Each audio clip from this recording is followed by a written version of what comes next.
বন্ধুরা, আজকের ভিডিওয় তোমাদের যে স্কলারশিপটি নিয়ে বিস্তারিত আলোচনা করব সেটি হলো নবান্ন স্কলারশিপ বা উত্তর কন্যা স্কলারশিপ।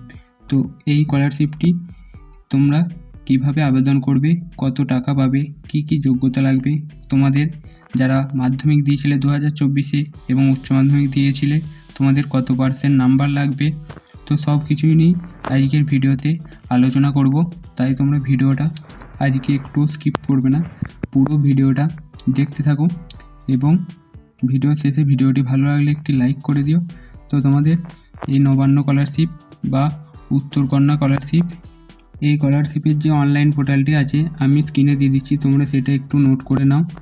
এই অনলাইন পোর্টালটি থেকেই তোমরা এই স্কলারশিপের যে ফর্ম আছে সেটি ডাউনলোড করে নিতে পারবে। তো অনলাইন পোর্টালটি হলো wbcmo.gov.in। এই পোর্টালটির মাধ্যমে তোমরা এই নবান্ন স্কলারশিপের ফর্মটি ডাউনলোড করে নিতে পারবে। তো এই স্কলারশিপের জন্য তোমাদের কী কী আবেদনের যোগ্যতা লাগবে সেটা স্ক্রিনে দিয়ে দিয়েছি, তোমরা একটু দেখে নাও। আবেদনকারীকে অবশ্যই পশ্চিমবঙ্গের স্থায়ী বাসিন্দা হতে হবে। 2, আবেদনকারীর পরিবারের বার্ষিক আয় 1,20,000 টাকার কম হতে হবে।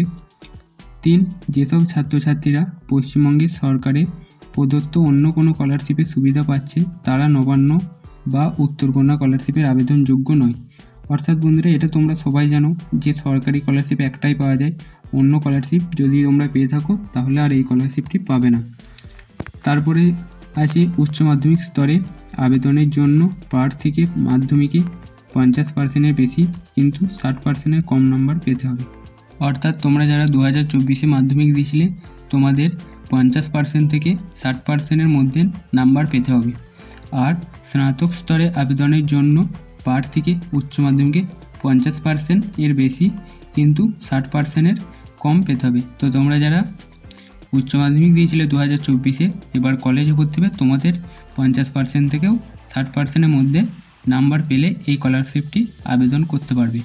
তো এই স্কলারশিপের জন্য কি কি নথিপত্র অর্থাৎ কি কি ডকুমেন্ট লাগবে সেটা একটু তোমরা দেখে নাও।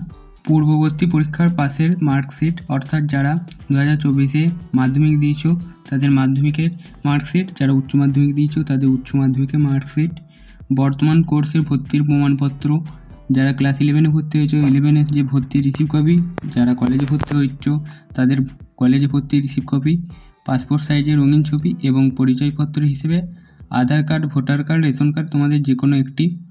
এর সাথে সাথে তোমাদের লাগছে ইনকাম সার্টিফিকেট, পরিবারের আয়ের শংসাপত্র যেটা, ব্যাংকের পাসবই, অ্যাকাউন্ট নাম্বার, আইএফসি কোড, যে ডিটেলসগুলো তোমাদের থাকে সেগুলি, আর মোবাইল নাম্বার ও ইমেল আইডি, এইগুলি তোমাদের ডকুমেন্ট লাগছে।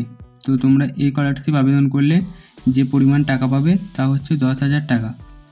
তো তোমরা আশা করি সবাই স্কলারশিপটির আবেদন করবে। আর তোমরা যারা 60%-এর উপরে নাম্বার করেছো তারা আশা করি স্বামী বিবেকানন্দ অর্থাৎ বিকাশ ভবন স্কলারশিপ ওটার আবেদন করবে। ওটার নিয়ে ভিডিও এই চ্যানেলে দেওয়া আছে, তোমরা গিয়ে দেখে নাও। স্বামী বিবেকানন্দ স্কলারশিপে তোমাদের বৃত্তির পরিমাণ 12,000 টাকা থেকে স্টার্ট হয়। তো সেই সংক্রান্ত ভিডিও এই চ্যানেলে তোমরা পেয়ে যাবে, গিয়ে একবার দেখে নাও। তো আজকের ভিডিও এই পর্যন্তই, দেখা হচ্ছে আবার একটি নতুন ভিডিও নিয়ে তোমাদের সঙ্গে।